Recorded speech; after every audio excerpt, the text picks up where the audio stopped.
Alors, Monsieur Kouyaté, comment vous voyez, vous, les relations désormais entre l'AES et ses voisins de la CEDEAO, ou comment vous voudriez ces relations-là? Vous savez, ces deux entités devraient parler, c'est-à-dire qu'elles devraient prendre en compte les aspirations profondes des différents peuples qui sont membres de ces entités-là. Maintenant, ce qui pose problème fondamentalement, c'est qu'en écoutant M. Modi et M. Diko, déjà, M. Diallo plutôt, on voit déjà que les Maliens ne sont pas tout à fait d'accord sur ces questions fondamentales. Vous savez, tout récemment, on a vu une très grande mobilisation au Burkina. Au Niger, c'était encore, voilà, c'était un peu léger. Au Mali, encore, c'était, c'est pas. Pourquoi il n'y a pas eu cette mobilisation humaine au Mali pour fêter la sortie du Mali de la CEDEAO ou bien de ces trois pays de la CEDEAO? Maintenant, nous, on est très gênés parce que amener le débat à ce niveau, c'est très, très compliqué. Pourquoi? Parce qu'on a parlé de la montée de l'armée, c'est-à-dire de la montée en puissance de l'armée étant dans la CEDEAO. Nous avons ici... Et bien avant la création de l'AES. Et bien avant la création de l'AES. À l'époque, on ne parle même pas de la création de l'AES. Nous sommes sortis ici le 14 janvier. Et là, ça c'était pour faire face vraiment à des sanctions illégales, illégitimes, draconiennes que la CEDEAO nous a imposées. Donc, étant dans la CEDEAO, nous avons cette possibilité de dire non et non par rapport à ce qui ne va pas.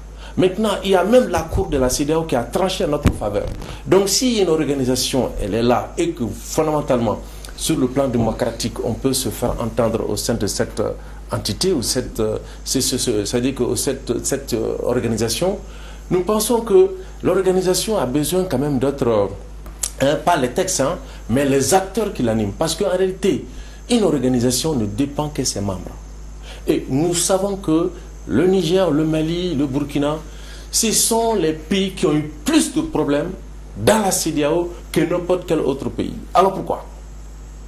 Alors, tous ces problèmes-là que nous avons, est-ce que c'était des problèmes liés à la CEDEAO?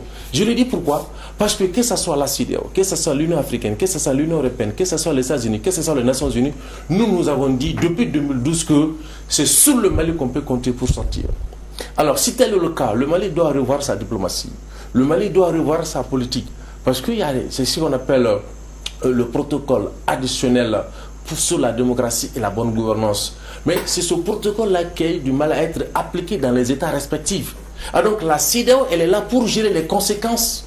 Les conséquences, parce que les coups d'État, les coups de force ne sont que des conséquences. Donc c'est comme, c'est-à-dire que la CEDEAO est devenue une organisation qui vient, c'est-à-dire que c'est comme qui joue au médecin après la mort. Alors c'est à la CEDEAO maintenant qu'on reproche tout, parce qu'il y a des sanctions. C'est vrai, il y a des sanctions. Nous avons combattu la CEDEAO pour des sanctions illégales. Sinon, les sanctions sont prévues dans les textes.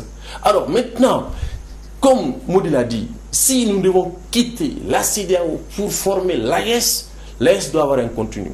Et les autorités, aussi qui sont les animateurs du débat en faveur de l'AES, doivent quand même pouvoir nous donner des assurances, doivent nous expliquer clairement quelle est la vision.